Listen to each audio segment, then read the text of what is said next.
I have not had a chance to do a Beyond Reason Radio episode since the election. Since the unbelievable, stunning, basically, election of, Donald Trump. And first I have to say I was wrong. As many of you know, I was wrong. I did not think Trump would win. I did not think, I didn't think it was going to happen. Not only in the primaries did I say he wasn't going to win, but in the general, I really thought Hillary was going to win. Now, remember, Hillary did win the popular vote, but I have to say, I was wrong. Start off with there. This is Beyond Reason Radio. I am your host, Michael Yaffee, the voice of reason in a world that is beyond reason. We have a lot to get to. I could talk about how there's a lot of different things I could talk about. I could talk about why Trump won, which I'm going to get to. I'm going to talk about the media's reaction. And when I say the media, I mean the left in the media. I'm going to talk about their reaction to Trump. I'm going to talk about what he's going to do now. And I'm going to get your comments in as well. I do the show every Monday and Friday here at BeyondReasonRadio.com. You can download the Beyond Reason Radio app. Just go to the Google Play or Apple App Store, download the Beyond Reason Radio app, and if you miss any of the show, you can check the podcast there as well. So I want to start with one thing, because what's more fascinating, I'm going to get to why I think Trump won and all that stuff. But what's more fascinating to me than Trump winning, and what I think really needs to be discussed, is not why Trump won, but our reaction to him winning is what it's. I mean, it was kind of predictable when Trump won, when it was officially known that Trump won the election. There was a lot going through my mind. I mean, at first, I was happy because I voted for him, but there was also kind of fear because I knew that there was going to be protests. I knew there could have been riots in the street. I knew all this stuff. I knew the media was going to go nuts. I knew all of it was going to happen. And it did happen. And it made me a little nervous. I had to think about my future. I had to come to the terms as well that I was wrong, which is a big thing. To admit you're wrong in something like this when it is you have opinions for a living. But the thing I really want to talk about first is what I think is the deepest divide in this country. And this is a response to the protests out there. And it's not even the protests themselves that I'm responding to. People say, well, we're divided by party. We're divided by race. We're divided by ideology and all this stuff. I don't think that is really the deepest divide in this country. I don't. The more I look at things, I believe that the deepest divide in this country is between age groups, between young versus old, between millennials and the baby boomers. Because what this whole, the reaction to the protests out there, the reaction to all the protests about Trump winning, and they're against Trump winning, he's not my president, we've seen it all. From Trump people, and I've gotten people posting on my Facebook, people telling me this, on the radio, calling it all this stuff. What I've noticed from most people in their reaction of Trump, of the protests, is, well, these lazy millennials, these crybabies, and then it's usually baby boomer, that generation, and they lecture us. They lecture, not me, I'm not protesting, obviously. I disagree with the protests. I voted for Trump. But what I've noticed most is people lecturing millennials on how they're lazy, they're crybabies, they haven't worked a day in their life, all they want is free stuff, they're sore losers, why can't they just get on board with Trump, yada, yada, yada. And it's this continuing narrative I see against the millennial generation. And I keep trying to tell them to the older generation just lecturing, why not try to listen and actually address their concerns, maybe? I'm not saying you have to agree with what they're doing. Why not try to listen to what millennials are doing and try to understand it? I don't agree with what they're doing either. But the fact is, we have to get the millennial generation on our side if we want to win future elections. The fact is, in the next election, 40% of the electorate is going to be millennials. How are you going to get them on your side if you keep just lecturing them as crybabies, whiners, all this stuff? You're not going to get them on your side. And the fact is, there is a real opportunity to actually get millennials on the conservative side, believe it or not. In 2008, 66% of young people voted for Obama.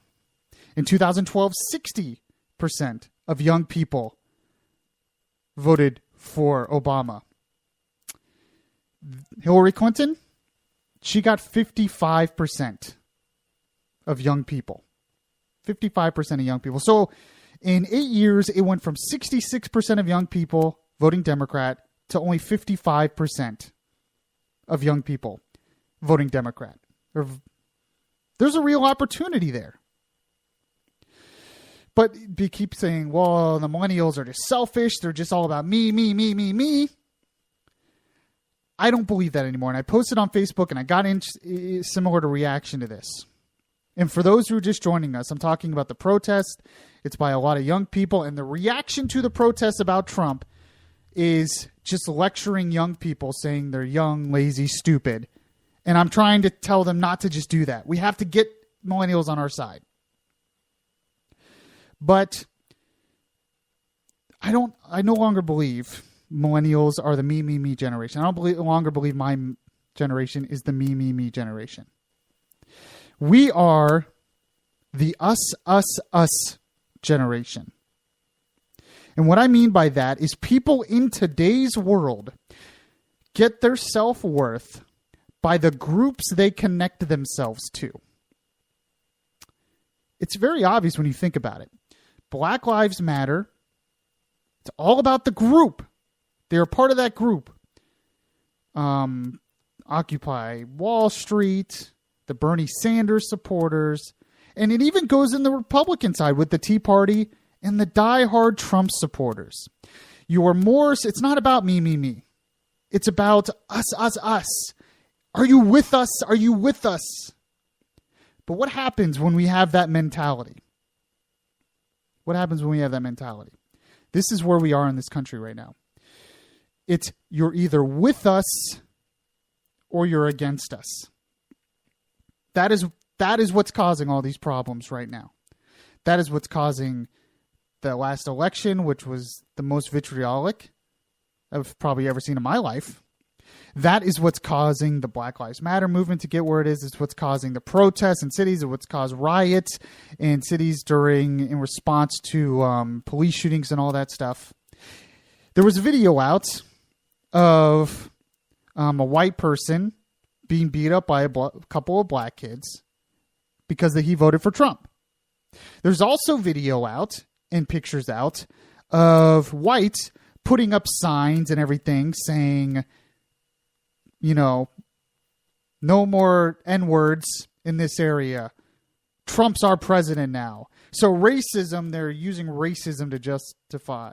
You're using Trump to justify racism. Why is this happening? Forget about just the general reaction to it. Forget about trying to get to your side. Forget about all of that for just a second. And look at the big picture and ask yourselves, why? Why are the protests happening? Why are all these movements happening? Why is social media controlling everything? Because we are a part of a mentality now that it's, if you're not with us, you're against us. And that creates a lot of division. And unfortunately, I talked about the book Pendulum I read. You should all read the book. It talks about this. It happens in 40-year cycles. And according to the 40-year cycle, it will be this way for another 10 years. And in fact, the next 10 years, it could probably get worse. But when you look at history, when was one of the last times in history we dealt with this? The Civil War. I hate to say it, but the Civil War. Abraham Lincoln, when did the secessions really start happening? It was when Abraham Lincoln was elected president.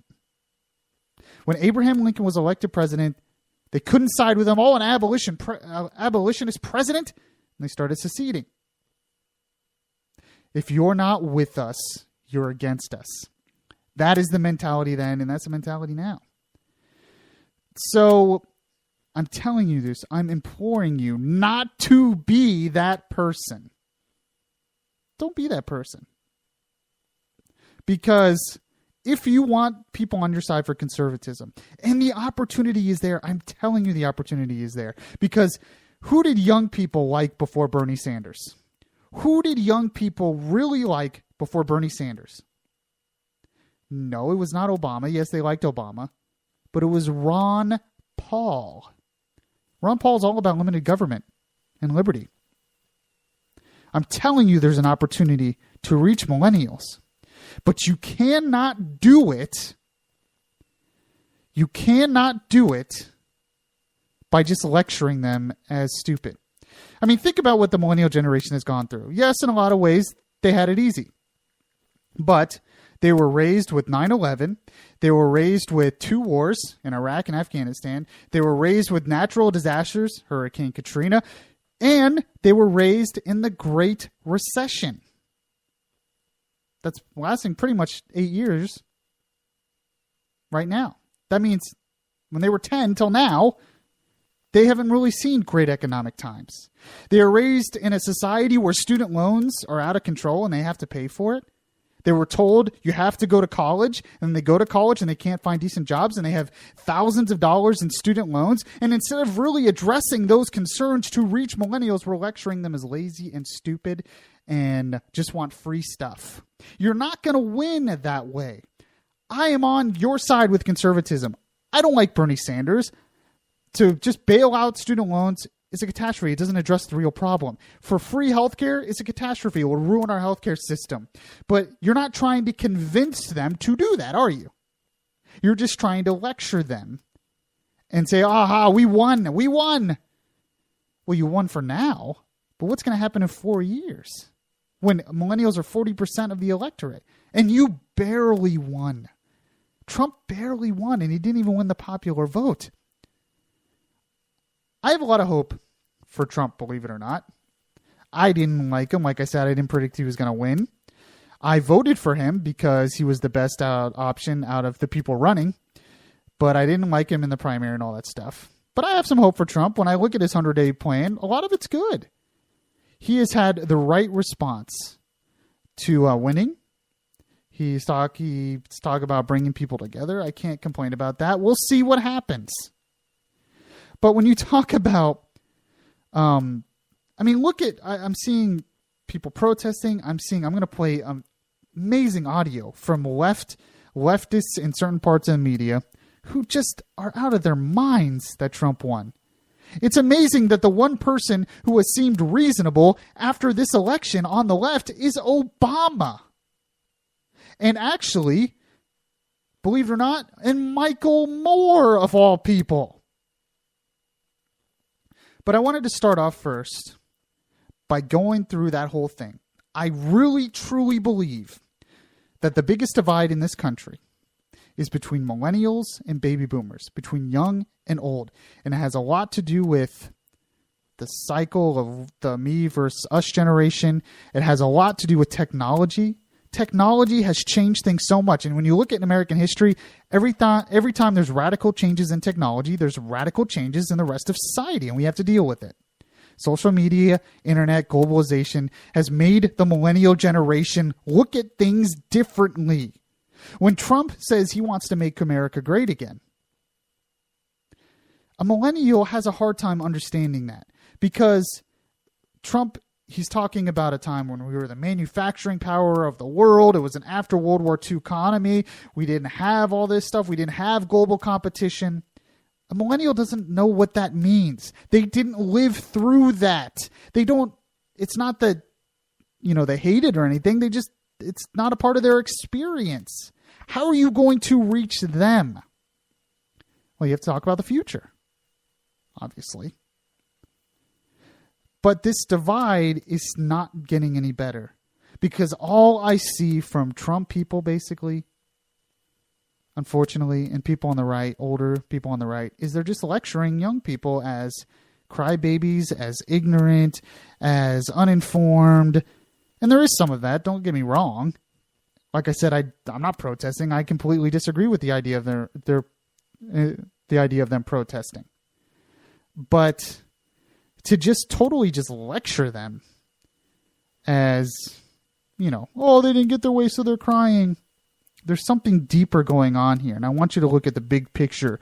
And I want you to look at the big picture. And I try to look at the big picture so we can solve problems. So I talked about how the biggest divide I believe in this country is between young versus old. In the next segment, I'm going to talk a little bit about why I believe Trump won and the left's reaction to it, at least in some parts of the media, is pretty amazing. But the ones, I can't believe I'm about to say this, but the one person who actually got it right on Trump and is reacting, the way you're supposed to, is Michael Moore, of all people. So we're going to talk about that. We have a lot of other things to get to. I have some amazing audio that we're going to get to, and we'll have a conversation. I'm getting a lot of comments on Facebook Live. Make sure to share with your friends on Facebook Live. You can also listen on the Beyond Reason Radio app. Just search for Beyond Reason Radio on your Google Play or iHeart or Google Play or Apple App Store. You can also get it at BeyondReasonRadio.com. Do the show every Monday and Friday. This is Orlando Smart Talk Radio. And I'll be right back. If you like Beyond Reason Radio, well, make sure to show it by liking the Facebook page at Facebook.com/Beyond Reason Radio. You know what's Beyond Reason? Yaffee is now on YouTube. Go to YouTube now and just search Beyond Reason Radio. Yes, welcome back. This is Beyond Reason Radio. I am your host, Michael Yaffee, the voice of reason in a world that is beyond reason. I do this show at BeyondReasonRadio.com, on the Beyond Reason Radio app, or on Facebook Live. A lot of people joining me on Facebook Live. Make sure to share with your friends as well. We talked about in the first segment, and I got a lot of comments saying that they agreed, especially from millennials, that I believe the biggest divide in this country is between age groups, between young versus old. It's not race and all this other stuff, not political party. It's between young versus old. There's just a different mindset, and we need to reach them. Conservatives, you want to reach my generation, let's do it. Let's talk to them. We can't convince them. Like I said, 66% of the youth vote went to Obama in 2008. 60 went to Obama in 2012. Only 55 went to Hillary Clinton. There is an opportunity there if we're willing to take it. But I wanted to play some amazing audio here from left in the media. Democrats in the media, mostly liberals, I guess. I don't know if they're all Democrats. But their reaction to Donald Trump winning. And it's quite amazing that they don't get it. But there is one person that I've seen on the left side of the aisle, that gets it. And I'm going to explain why I believe that. I'm going to explain who that is. But just listen to this montage I found from the Daily Caller. It's stunning what people are doing here. Here it is. You are this close to handing Trump ultimate power on this planet. Are you insane, you pathetic losers? This was a white lash. This was a white lash against a changing country. It was a white lash against a black president in part.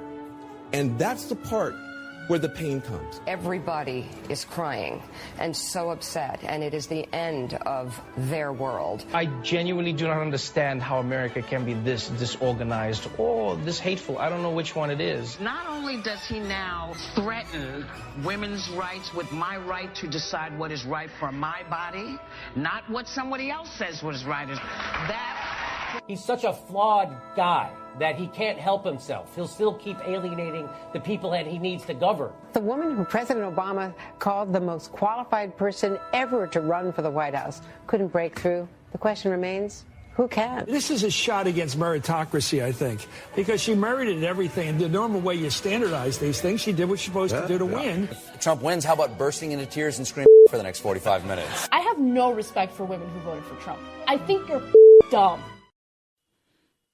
Those last two comments were amazing. But that exactly explains where we are in this country. Like I said in the first segment, we are in a mentality now of if you're not with us, you're against us. If you're not a part of our group, you're against us. And by the way, this happens with Trump supporters and people on the left. And unfortunately, you're going to hear a lot of revenge talk, which I'm going to play some amazing audio about that in a sec. Instead of trying to build bridges, instead of trying to understand, it's a bunch of, you are an idiot. This country is stupid because they voted for Trump. That's what we're seeing on the media, because it's an us versus them mentality. That is where we are in this country, and it's going to happen for the next 10 years. Don't say I didn't warn you. But there's one person on the left side of the aisle who saw this coming, believe it or not, and gets it. The people in that montage I just played, they don't get it. They don't understand the big picture. They don't understand why Trump won.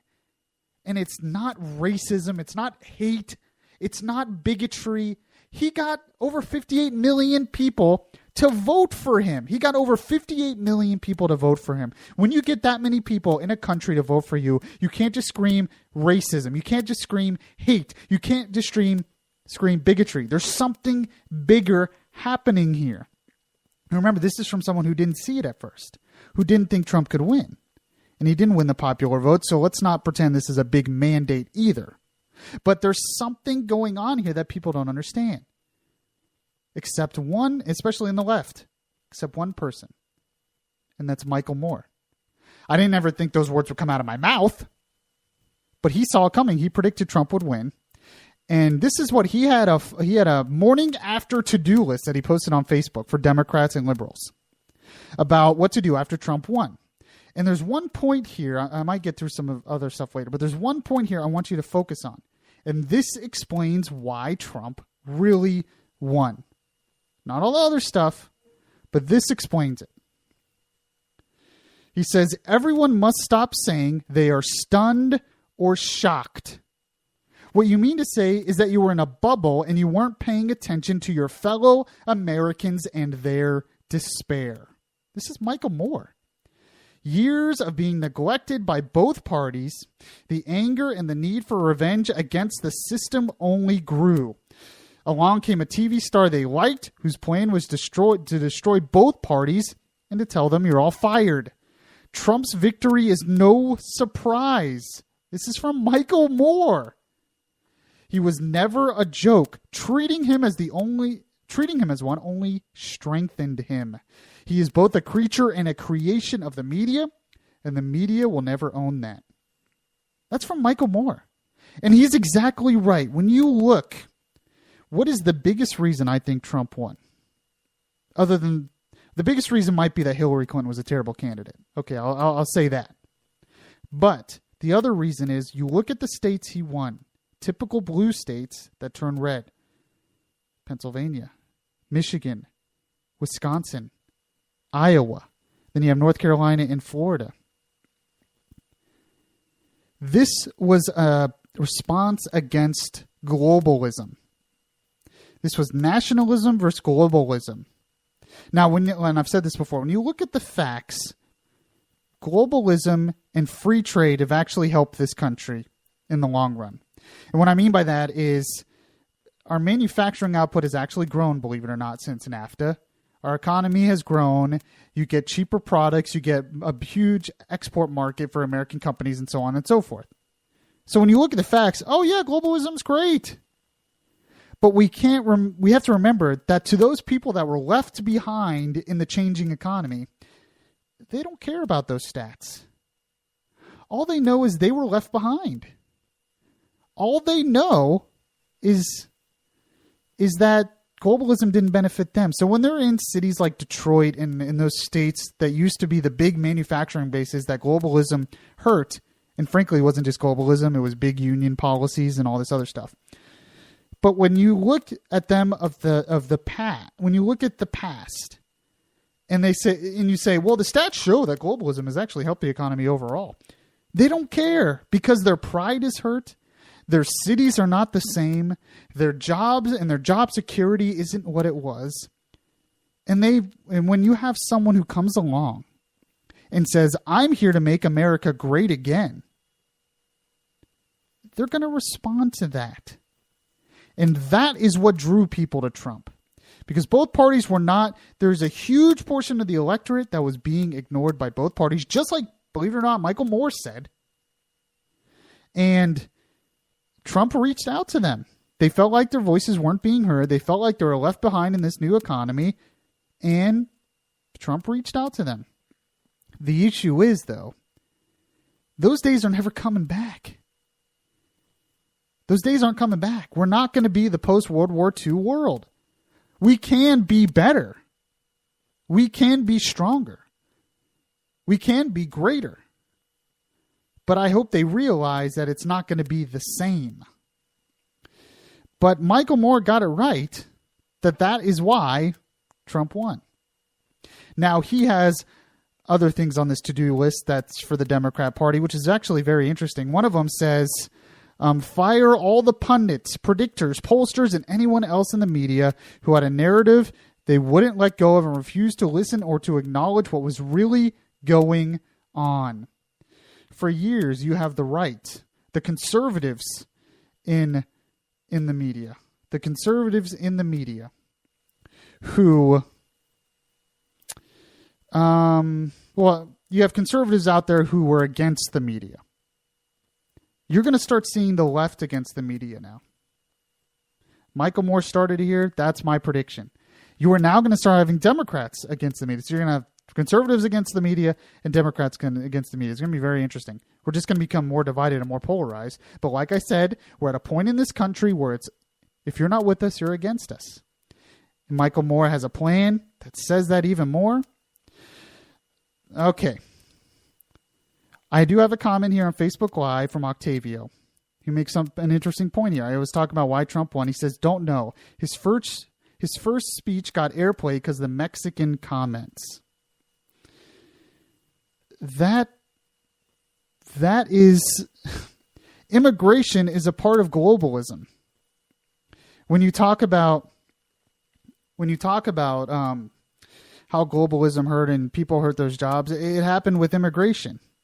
It happened with illegals coming in, but it's not just illegal immigration that's the problem. It's immigration as a whole. That you have people who are making decent money in decent jobs, and the company said, you know what, I'm just going to get immigrants from India or whatever and put them in and take your job because they're going to make less. It's the same narrative. When you talk immigration, it's the same thing. It's about globalism. And you have people against globalism, whether it's immigration or trade policies or anything. This election was about going against globalism.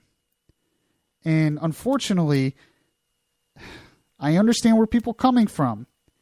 But we don't want to become too nationalist either, because that is a very dangerous road as well.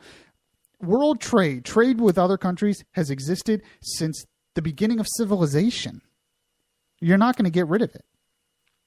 So Octavio just said again, you can also, anyone can comment on Facebook Live. You can comment on the Beyond Reason Radio app as well, or beyondreasonradio.com during the show. He asked me, what's the answer? So what's the answer? I don't know what the answer is. That's what I want you guys to address more than anything. When you talk about what's the answer of bringing this country together, I tend to say Jesus and Christianity, and I guess I could get more to that later. And faith. I do believe that most of the division is on the fringes, that most people who, they might have all their opinions and everything, but really they just want to have a decent living, take care of their families, maybe go out to eat, have some fun every now and then, have a good drink on the weekends, watch some Netflix or whatever. So we have to appeal to those. You have to appeal to the mood of the country in a positive way. If we are if we are in a time of we or us, where the group is more important than the individual, than the me, then let's use that for our benefit. Let's say the first 3 words of the Constitution, we the people. Let's tell people to join the movement, to unite behind the Constitution. Let's tell people that entrepreneurship is what's best for the country, and so on and so forth. There are ways it can be done, but I'm curious to get what your take would be. But unfortunately, a lot of this show today is going to be warning, because we're in a time of us versus them. We're in a time of, if you're not with us, you're against us. And someone said, what drives the fight and negativity? It's the us. It's the, if you're not with us, you're against us mentality. That is what's driving this more than anything else, because that's where our mood is as a country. So it really just takes people being decent during these times. An individual can still make a big difference. But unfortunately, I think we're going to see more revenge toward each other in the next few years. And I'm going to play some audio that is a great example of that after the break. You are listening to Beyond Reason Radio. This is Orlando's Smart Talk Radio, and I'll be right back. Get Yaffee's take on the Beyond Reason issues every day. Follow him on Twitter at Beyond Reason R. That's Beyond Reason and the letter R. If you miss any of the show, you can download the Beyond Reason podcast on iTunes.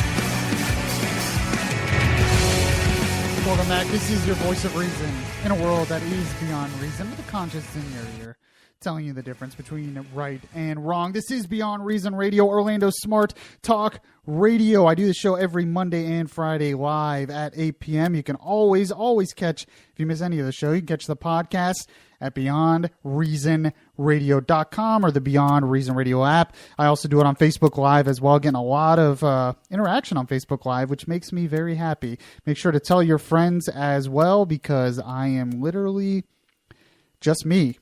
I don't have any kind of media conglomerate advertising agency behind me. I can only get my voice out there by word of mouth, by you. So that's where we are. We've been talking a lot, because what was more curious to me and interesting to me after the Trump victory was not the actual victory, but the reaction to it, which some of it was pretty predictable.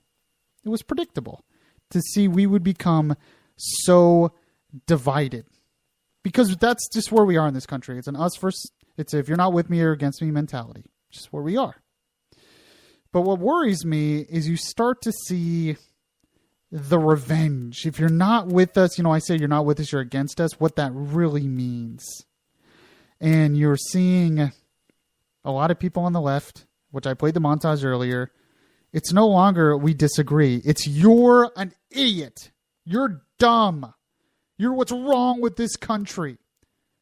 And frankly, people on the right have been doing it for years as well. And it's going to take true leadership, individuals like you out there, of course, to try to be a reasonable voice through it all. That's the goal of this show. I could be, I've talked about this before. I could be that voice that just tries to be extreme to get attention. It's very easy, and it works in this society. I mean, Trump is kind of that example of that. I can't be that guy. I'm sorry. What I want this show to be is a voice of reason, not just with me, but you, the conversation between you and I, a voice of reason in the world that is extreme and beyond reason. So hopefully I can do that as well. So when I talk about the me, the us, if you're not with us, you're against us mentality, I found this audio. It's from CNN. I found it online, but it's from CNN. And they were talking about the protests. And you have some people talking, and there was a lady, she's black. Her name's Simone Sanders. She was a Democratic strategist for the Democrat Party.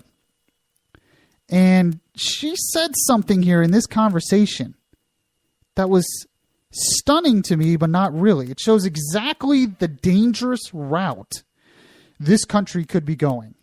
if we're not careful. If we're not careful. Listen to what she said here in response to what they were talking about and the protests and how people were reacting to the Trump victory. What do you say to people who dragged a poor white guy out of a car and beat him? Oh my goodness, poor white people! Please, stop it, Carl. What I say to people that protest is that, first of all, apparently has never been an acceptable. Pardon me, there has never been an acceptable form of protest. What I'm saying is, I am calling for people to be peaceful. I think protesting is a right. It is what this country was founded on. We got this country via protest, actually. But it's never okay to use violence. But we can't keep calling for people to be peaceful. We can't call for people to be peaceful when the rhetoric that has been used is not peaceful. When people don't feel peaceful in their home. So what happened in that audio there? First off, they were talking about that white guy who was beat up by a couple of black kids, and you hear in the audio they did it because he supported Trump. She goes, "Oh, poor white people! Oh, stop it!" See, what she was saying there is, well, blacks have been treated badly in America's past, so whites are just getting what's coming to them. That was the attitude I heard, and now she later on tries to clarify it and says, I'm not for violence and all that stuff. But you hear her initial reaction, and it's a revenge mentality that, well, they deserve it now. Is that, have you ever heard that saying, 2 wrongs don't make a right? We're in a time in our country where 2 wrongs do make a right. We're in a revenge mentality. And by the way, the Trump people are going to do the same thing. Newt Gingrich has already come out and saying that the never-Trumpers out there on the Republican side should be shut down. They're irrelevant now. Get rid of them. Same thing. But what else did she say there? She talked about, well, the rhetoric has been so bad that, well, this is going to happen. What do you expect of people? I expect people to rise above it, hopefully. I want people to rise above it, hopefully. Shouldn't we be calling for people to rise above it, hopefully? We talk about, like, Martin Luther King's dream. Is that black revenge against whites for the past? Is that what we want? Is that what you want out there? Anyone who is listening or watching out there that happens to be black, is that what you want? A revenge mentality? That whites had this coming to them for what their ancestors did in the past? Because that was the attitude she took in that audio. I hope that's not where we're going. This is why I'm a conservative. I wish, and this is hard to do because we're not a part of a me generation, but I believe in the power of the individual. I truly believe what Martin Luther King talked about. Judge someone by the content of their character. But we can't do that in a world that has a revenge mentality, where we're split up in these different groups for political reason. And if you're not a part of our group, you are against us. And not only are you do disagree, but you should be shut down. And you know what? This is a big reason why I have a problem with the alt-right. I got a disagreement with Bud this morning on the morning show because he thinks Bannon, the guy who was a Trump advisor, will be great. The Breitbart guy. And I was telling him, because he's a rock solid conservative. And I was telling him, Bannon's not a rock solid conservative. He's a part of the alt-right. And I've been doing some research on the alt-right today. One thing they believe is that races can never really commingle. That's what the alt-right believes. That, yeah, you can live in the same country, but we should be separated in different ways, different communities. Like Muslims and Christians can't live in the same community and all that stuff. And race and culture cannot be separated. They cannot be intermingled. Race and culture are the same, and that's a very dangerous road to go down. I would hope that's not the future of this country, where we have to be separated by race, not because we think blacks are lower, but because they're just different culture, and we can't intermingle. But that's what the alt-right believes. And you have an alt-right person who is an advisor to Trump now, and everyone's saying he's a rock-solid conservative. No, he's a nationalist populist. He believes in nationalism, and he believes in preserving the white culture. They believe it's a white culture. And that is incredibly dangerous, and that is the opposite of Martin Luther King's dream. And it worries me. And it worries me, frankly, because some of my best friends are people of different race and different religion, frankly. But we seem to do okay in this American culture. What we should be focused on is limiting the size of government. So a free America can prosper. Limiting the size of government, because that should be the foundation. The Constitution should be the foundation, not our white culture or whatever. But, and I just got a comment. It says, so overly nationalist and avoiding globalism. Yes, it's all connected. It's all connected. You have nationalism, but what happens is we get so extreme, like the alt-right, and it becomes this white nationalism because we're against globalism. And instead of really addressing what's causing us not being competitive in the global market, we're just now totally going to the other way and saying nationalism only, not only nationalism, but white nationalism. And that's just as dangerous. And the answer is right there. It's the Constitution. That's the answer. It's conservatism. It's limited government and allowing a free society to work. And the Judeo-Christian ethic of love your neighbor as yourself. An interesting truth. It's a timeless truth. That should be a truth we should live against, but that's not what's happening. Us versus them mentality. I'm going to take a quick break here. We'll talk a little bit more of that. I love all the comments that are coming in. I have a great piece of audio that gives me a little bit of hope for the future. Somebody reacting actually in the sports media world, but I thought what he said was really good and should be shared. This is Beyond Reason Radio. I am your host, Michael Yaffee, the voice of reason in a world that is beyond reason, and I will be right back. If you heart Beyond Reason Radio, listen to the Beyond Reason Radio podcast on iHeartRadio. Just download the iHeartRadio app and search Beyond Reason Radio. It would be beyond reason not to listen to Yaffee on your TuneIn Radio app. Download the app today and search Beyond Reason Radio.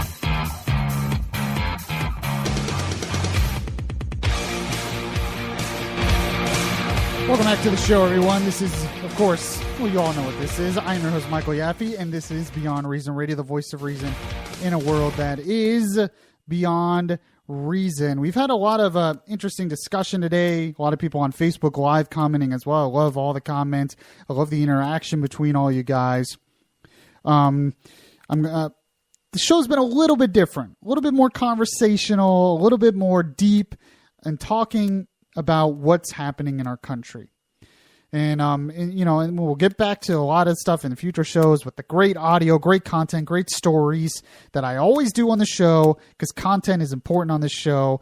But I thought it was important to just have a good conversation about where this country is and to talk and to think and to look deeper and to look at the big picture. So that's what I tried to do. And a lot of it is scary, but I think talking about it helps. I found some great audio. I want to end on some positive notes for the show today. I found some great, and if you missed any of the show, I have a lot of people just tuning in on Facebook Live and other places. If you missed any of the show, I post the podcast of the whole show shortly after the show ends. So you can find it on beyondreasonradio.com or anywhere podcasts are available on iTunes, anywhere. So make sure to catch the whole show. There's a lot of good stuff we talked about today. I found this amazing audio from TNT sports analyst, sports host, does a lot of basketball stuff, Ernie Johnson from TNT. And he kind of took off his sports hat for a minute and talked about Trump winning the election. And I thought his comments were really good. Even though I voted for Trump and he did not, he could have taken, the tack that a lot of people on the left did. That I played that audio earlier where they just couldn't understand it. They were just so upset and called people stupid for voting for Trump. Ernie didn't take that tact. And I thought his comments were what's needed. I really hope, and I've seen some of this in different areas, I really hope more people are like this. So this is what he said. When this campaign season started, I felt like I'd been dealt a bad hand. I had these couple of choices. And there were trust issues with Hillary Clinton I couldn't get past. And there was this inflammatory rhetoric from Donald Trump, which to me was incomprehensible and indefensible. I couldn't vote for either one. For the first time in going to the polls for 42 years, I hit the write-in button. And I voted for John Kasich. And I left knowing that John Kasich wasn't going to win. But I left with a clear conscience because I hadn't settled. Number two, I'm hopeful. I watched the video today at CNN on what was going on at the White House with Donald Trump, President Obama. I was hopeful and I was encouraged that there will be a difference between the President Trump and the campaigning Trump. And I'm with these guys. We have to give them a chance. But here's the deal. I just hope that he's all in fixing the wounds in this country and the divides that separate this country. And I want to be part of that too. And for me to be part of it, I have to look in the mirror and I have to say, how am I going to be a better man? How am I going to be a better neighbor? How am I going to be a better citizen? How am I going to be a better American? How can I be a fountain and not a drain? And number three, I know you're not supposed to talk about politics and religion, but we're already talking about politics, and so I'm going to go the R direction too. I never know from one election to the next who's going to be in the Oval Office, but I always know who's on the throne. And I'm on this earth because God created me, and that's who I answer to. I'm a Christian. I follow this guy named Jesus. You might have heard of him. And the greatest commandment he gave me was to love others. And Scripture also tells us to pray for our leaders. And that's what I'm going to do. I'm going to pray for Donald Trump. I'm going to pray for all those people right now who feel like they're on the outside looking in, who are afraid at this point. Pray for them too. In short, I'm praying for America. And I'm praying that one day we're going to look back and we're going to say, you know what? That Donald Trump presidency, that was all right. But I'm praying. I told you Jesus is the answer. I told you. I liked his comments. It was a guy who's not a fan of Trump.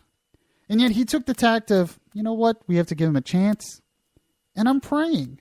And no matter what, Jesus is on the throne. And he talked about, Scripture says, pray for our leaders. I thought I would read one of those verses.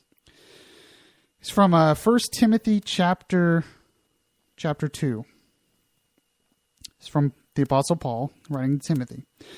I urge then, first of all, that request, prayers, intercession, and thanksgiving be made for everyone, for kings and all those in authority, that we may live peaceful and quiet lives in all godliness and holiness. This is good and pleases God our Savior, who wants all men to be saved and to come to knowledge of the truth. For there is one God and one mediator between God and men, that man, Christ Jesus, who gave himself as a ransom for all men, the testimony given in its proper time. And for this purpose I was appointed a herald and apostle. I'm telling the truth, I'm not lying, and a teacher of the true faith to the Gentiles. I want men everywhere to lift up holy hands in prayer without anger or disputing. I thought those were good words to end the show with today. So, thank you all for joining me. I had a lot of interaction on Facebook Live. If you want to keep up with me, I will be on Friday at the same time. BeyondReasonRadio.com. Check out the podcast if you miss any of the show. I'll be back next time. Take you guys later.